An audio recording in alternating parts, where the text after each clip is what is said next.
नमस्कार. गोखले एज्युकेशन सोसायटीच्या इयत्ता 12वीच्या कला, विज्ञान, वाणिज्य शाखेतील विद्यार्थ्यांचे मी निलिमा मधुकर पाटील पुन्हा एकदा स्वागत करते. विद्यार्थी मित्रांनो, मागच्या तासिकेला आपण व्याकरण घटकातील वाक्य प्रकार आणि वाक्य रूपांतर हा उपघटक अभ्यासत होतो. त्यात पहिल्या भागात आपण वाक्य प्रकार हा घटक अभ्यासला. त्याची धावती उजळणी करून आपण थोडक्यात पुन्हा एकदा समजून घेऊयात. कारण मित्रांनो, वाक्याचा प्रकार कोणता हे जर ओळखता आले तर वाक्य रूपांतर आपल्याला सहज साध्य गोष्ट आहे. तोंडावाटे निघणाऱ्या मूलध्वनींना आपण वर्ण असे म्हणतो. ध्वनींच्या चिन्हांना आपण अक्षरे असे म्हणतो. आणि क्रमाने येणाऱ्या अक्षरांच्या समूहाला अर्थ प्राप्त झाल्यास त्याला शब्द असे म्हणतो. एखाद्या शब्दाला किंवा शब्दसमूहाला पूर्ण अर्थ प्राप्त झाला तर त्याला आपण वाक्य म्हणतो. आपले बोलणे किंवा लिहिणे एकसुरी होऊ नये म्हणून वाक्यरचनेत बदल करणे आवश्यक ठरते. वाक्य रूपांतर करताना एक महत्त्वाची गोष्ट लक्षात ठेवायला हवी, ती म्हणजे वाक्याच्या अर्थाला बाधा न आणता रचनेत केलेला बदल म्हणजे वाक्य रूपांतर होय. एकच आशय अनेक प्रकारच्या वाक्यातून सांगता येतो. जसं हे अक्षर खूप चांगले आहे, विधानार्थी वाक्य. हे अक्षर खूप चांगले आहे नाही, प्रश्नार्थी वाक्य. आहा, हे अक्षर किती चांगले आहे, उद्गारार्थी वाक्य. मित्रांनो, सराव हा खूप महत्त्वाचा असतो. भाषा विषयात ज्याला व्याकरणाची आवड निर्माण झाली ना, त्याला भाषा चांगली जमते. आशयावरून म्हणजे भावार्थावरून वाक्याचे प्रकार आणि क्रियापदाच्या रूपावरून वाक्याचे प्रकार आपण अभ्यासलेत. परीक्षेत प्रश्न असतो, वाक्याच्या आशयावरून वाक्याचे प्रकार ओळखा. जसे विधानार्थी, प्रश्नार्थी, उद्गारार्थी. आणि तसेच ही वाक्य होकारार्थी आणि नकारार्थी असू शकतात. क्रियापदाच्या रूपावरून वाक्यप्रकार ओळखा. जसे की आज्ञार्थी, स्वार्थी, विद्यार्थी, संकेतार्थी इत्यादी वाक्यांचे हे प्रकार. आता महत्त्वाची गोष्ट अशी की प्रत्येक वाक्य हे विधान असते. मग वाक्य रूपांतर का करावे? विद्यार्थी मित्रांनो, साचेबद्धपणा टाळण्यासाठी आणि तोचतोचपणा टाळण्यासाठी, एकसुरीपणा टाळण्यासाठी वाक्य रूपांतर करत असतात. पुन्हा एकदा लक्षात घ्या, लेखन करताना काही वेळा वाक्यरचनेत बदल करण्याची गरज भासत असते. अशा बदलाला आपण काय, वाक्य रूपांतर किंवा वाक्य परिवर्तन असे म्हणतो. या इयत्तेत आपण विधानार्थी, प्रश्नार्थी, होकारार्थी, उद्गारार्थी, आज्ञार्थी, नकारार्थी असे वाक्याचे प्रकार म्हणजे वाक्य रूपांतर आपल्याला शिकायचे आहेत. आपण मागच्या तासिकेला ते शिकलेलो आहोत, पण ते वाक्य रूपांतर कसे करायचे हे आपण बघणार आहोत. पुढील अभ्यास बघा, म्हणजे पुढील वाक्य बघा. मुलांनी शिस्त पाळणे खूप आवश्यक आहे. विधानार्थी वाक्य. किती आवश्यक आहे मुलांनी शिस्त पाळणे, उद्गारार्थी वाक्य. म्हणजे याचं काय झालेलं आहे, वाक्य रूपांतर झालेलं आहे. मुलांनी शिस्त पाळणे आवश्यक हे विधानार्थी वाक्याचं आपण उद्गारार्थी वाक्यात केलेलं आहे. किती आवश्यक आहे मुलांनी शिस्त पाळणे. मुलांनी शिस्त पाळणे आवश्यक नाही का, हे प्रश्नार्थी वाक्यात आपण रूपांतर केलेले. मुलांनो शिस्त अवश्य पाळा, आज्ञार्थी वाक्य. आता ही वाक्य होकारार्थी किंवा नकारार्थी असू शकतात. आता उदाहरणार्थ पुढील वाक्य आपण बघूया. पुढील सगळे मार्ग बंद होते, होकारार्थी वाक्य. आणि पुढील कोणतेच मार्ग खुले नव्हते, नकारार्थी वाक्य. वाक्याच्या अर्थाला बाधा न आणता ते वाक्य आपण रूपांतर केलेले आहे. मित्रांनो, वाक्य रूपांतर करताना वाक्यार्थाला बाधा न आणता रचनेत केलेला बदल वाक्य रूपांतर होय. शब्दांच्या रचनेत बदल केलेला असून सौंदर्य निर्माण करणे गरजेचे असते. पुन्हा एकदा सांगते, वाक्याचा अर्थ बदलता कामा नये. चला तर मग वाक्य रूपांतर केलेले हे आपण समजून घेतलेले. ही इमारत फार उंच आहे. उद्गारार्थी वाक्य. कंसात सूचना दिलेली आहे. हे वाक्य उद्गारार्थी करून मित्रांनो वरील वाक्य विधानार्थी आहे, कारण वाक्यामध्ये खूप, फार, फारच, अतिशय असे शब्द येतात. शेवटी पूर्णविराम म्हणजे ते वाक्य विधानार्थी असते. विशेष, खूप, फार, फारच अशा शब्दांऐवजी किती हा शब्द वाक्याच्या सुरुवातीला वापरून नंतर वाक्यातील उर्वरित शब्द जसेच्या तसे ठेवले, शेवटी उद्गारार्थी चिन्ह वापरले. बघा हां, ही इमारत फार उंच आहे, तर त्याचं उत्तर कसं येईल? बाप रे, केवढी उंच ही इमारत. हे काय केलं आहे आपण? उद्गारार्थी वाक्यात रूपांतर केले. किंवा किती उंच आहे ही इमारत, उद्गार चिन्ह. अशा प्रकारे आपल्याला एखादं वाक्य दिलेलं असेल, ते वाक्य विधानार्थी असू शकतं, होकारार्थी असू शकतं, नकारार्थी असू शकतं, आणि सूचना दिलेली असेल की त्याचं रूपांतर उद्गारार्थी करा, प्रश्नार्थी करा. जे काही सूचना असेल त्या सूचनेनुसार आपण त्याचं वाक्य रूपांतर करायचं आहे. आता पडद्यावरील पुढील वाक्य आहे बघा. आपल्याकडे कामाच्या ठिकाणाची अंतरे कमी आहेत. कंसात सूचना केलेली आहे, नकारार्थी करा. मित्रांनो, याविषयी थोडक्यात सांगते. जेव्हा वाक्यातील क्रियापदाने केलेले विधान होकारार्थी असते तेव्हा क्रियापदाच्या रूपाला करण रूप म्हणतात.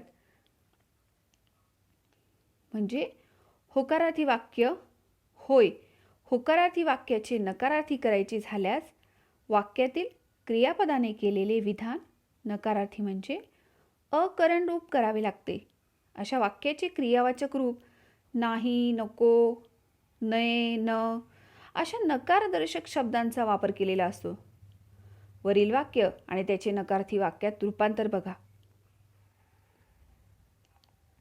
आपल्याकडे कामाच्या ठिकाणाची अंतरे कमी आहेत.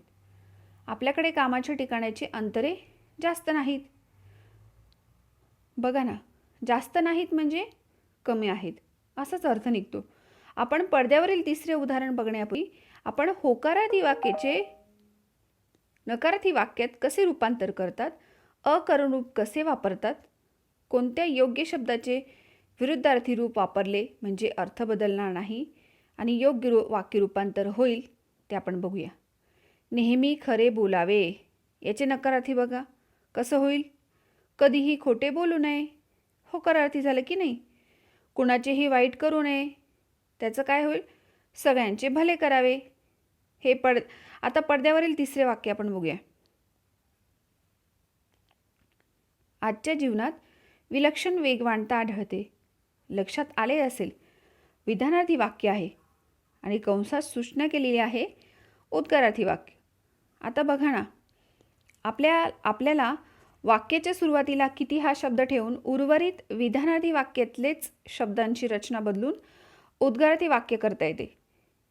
किती विलक्षण वेगवानता आढळते आजच्या जीवनात, उद्गार चिन्ह, आणि हे झालं उद्गारार्थी वाक्य. आता चौथं वाक्य बघूया. ज्ञान मिळवण्यासाठी भरपूर वाचन करा. कंसात सूचना केलेली आहे, हे वाक्य विधानार्थी करा. आता परत एक सूक्ष्म फरक आपल्याला लक्षात घेण्याजोगा आहे की या वाक्यामध्ये काय सांगितलं आहे? क्रियापदाचे रूप आज्ञावाचक म्हणजे आज्ञा केलेली असेल तर आज्ञार्थी म्हणजे कसं, नीट चला, व्यवस्थित बोला, नीट उभे राहा, काम व्यवस्थित करा, अशी आज्ञा. आज्ञार्थी वाक्यात क्रियापदाच्या रूपावरून आज्ञा, आशीर्वाद, प्रार्थना, विनंती, उपदेश, सूचना या गोष्टींचा बोध होतो. मग त्याला आपण आज्ञार्थी वाक्य म्हणतो.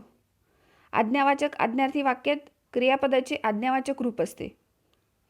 कर, करा, बोल, बोला, चाल, चला, चित्र नीट काढ, चित्र नीट काढा. मग आज्ञावाचक क्रियापदांना आले म्हणजे हे असे जे वापरावे रूप असते तेव्हा विधानार्थी वाक्यात रूपांतर करतात तेव्हा खालीलप्रमाणे करावे, बोलावे, चालावे, पाहावे असं आपल्याला लक्षात येतं. बरोबर. म्हणून आज्ञावाचक क्रियापद असेल तेव्हाच आपण हे सगळं हे बघूया. आता आज्ञार्थक वाक्याचे आपण विधानार्थी वाक्यामध्ये परस्पर रूपांतर कसं करता येतं ते बघूया. व्यवस्थित चित्र काढ. तर व्यवस्थित चित्र काढावे हे त्याचं विधानार्थी रूप.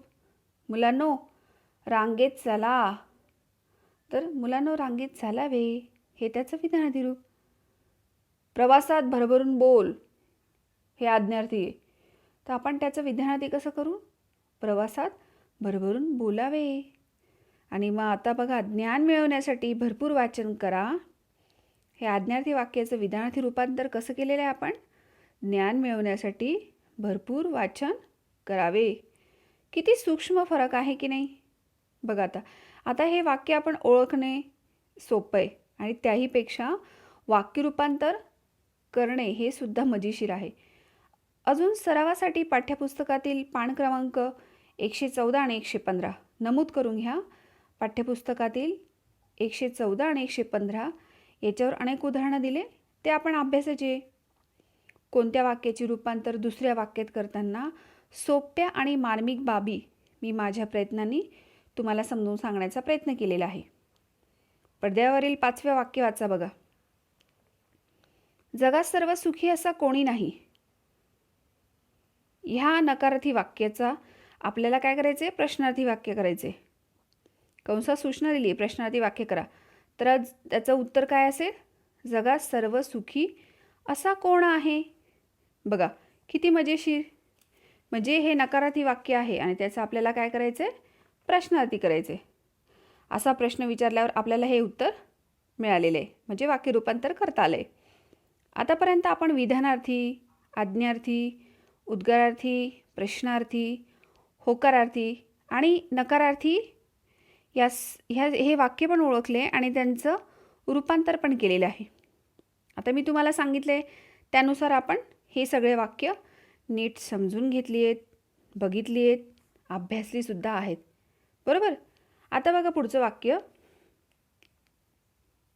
प्रत्येक गोष्टीचे सुख मानावे. नकारार्थी कसं करायचे? कोणत्याही गोष्टीचे दुःख मानू नये. त्याच्या पुढचं वाक्य बघा. किती अस्वस्थ झाला समुद्र. उद्गारार्थी वाक्य आहे की नाही हे? मग आता त्याचं विधानार्थी करायला लावले. समुद्र खूपच अस्वस्थ झाला. अतिशय सोपी गोष्ट, म्हणजे अतिशय सोपे वाक्य रूपांतर आपल्याला या पाठामध्ये करायचे आहेत. मुलांचे बालपण सावरले पाहिजे. तर याचं आपल्याला आज्ञार्थी करा अशी सूचना केली. मुलांचे बालपण सावरा. दिनेशने प्रश्न नम्रपणे विचारला नव्हता. कोणतं वाक्य आहे हे? नकारार्थी वाक्य. त्याचं आपल्याला कोणत्या याच्यात रूपांतर करायचं आहे? होकारार्थीमध्ये. दिनेशने प्रश्न उद्धटपणे विचारला होता.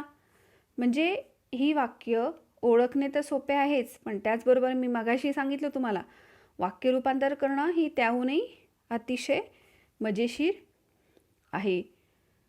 सिंहाला कुणाचं भ्या नाही. आता हे वाक्य जे आहेत हे आपल्या पाठ्यपुस्तकातलेच घेतलेत. तुम्हाला समजून पण सांगण्यासाठी आणि तुम्हाला अभ्यासाला येतील, तर तुम्हाला हेच अभ्यासून यांचं वाक्य रूपांतर करायचं आहे. तर सिंहाला काय भ्या हाय हवं कुणाचं? प्रश्नार्थी.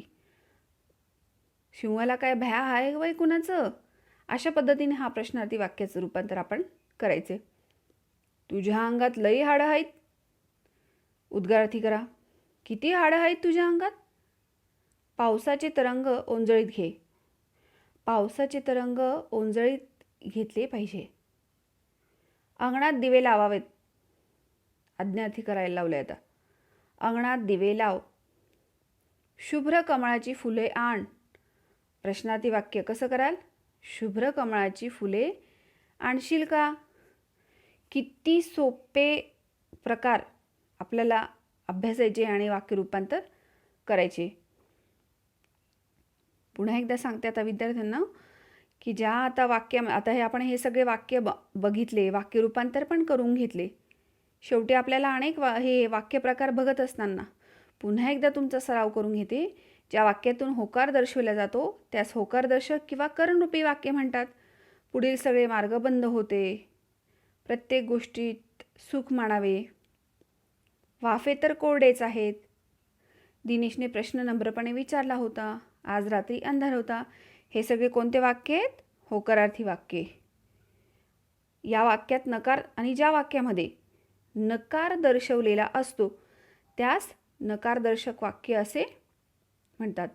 नाही, नको, नये अशा नकारदर्शक शब्दांचा जिथे वापर असतो ती कोणती वाक्ये असतात? नकारदर्शक. आत्तापर्यंत आपण मागच्या तासिकेला आणि ह्या तासिकेला वाक्य प्रकार आणि वाक्य रूपांतर हे समजून घेतलं आणि नकारार्थी वाक्ये आणि होकारार्थी हे सुद्धा पुन्हा एकदा आपण प्रत्यक्ष त्यांचा सरावसुद्धा करून घेतला. नकारार्थी वाक्याचे वाक्य बघायचे राहिले बघा आपले. पुढील कोणतेच मार्ग खुले नव्हते. कोणत्याही गोष्टीचे दुःख मानू नये. वाफे तर ओले नाहीतच. दिनेशने प्रश्न उद्धटपणे विचारला नव्हता. आज रात्री उजेड नव्हता. अशा प्रकारे आपण हे सगळे नकारार्थी, होकारार्थी, आज्ञार्थी, विधानार्थी, विद्यार्थी, संकेतार्थी, आज्ञार्थी असे सगळे प्रकार आपण बघितल्याने वाक्यरूपांतर बघितले. आणि आता विद्यार्थी मित्रांनो, कोणत्या शब्दाचे विरुद्धार्थी रूप वापरावे हे आपल्याला लक्षात येईल. आणि आता आजपर्यंत आपण ते अभ्यासले पण आहे. समजायला किती सोपं आहे की नाही? फक्त थोडं सूक्ष्म फरक लक्षात घेऊन आपल्याला त्याच्यामध्ये बदल करायचे. पण वाक्याचा अर्थ तोच राहणार आहे. त्याच्यामध्ये आपल्याला कुठलाही बदल करता कामा नये. समजलं? मग विद्यार्थी मित्रांनो, किती गमतीशीर आहे की नाही? छान आहे की नाही व्याकरण? कठीण असं काहीच नाही आहे. मग मित्रांनो, तुम्हाला पाठ्यपुस्तकातील पान क्रमांक 115 यावरील ज्या कृती आपण दिलेल्या आहेत ना त्या आपण सोडवायच्या आहेत. आता आपण येथे थांबूया. धन्यवाद.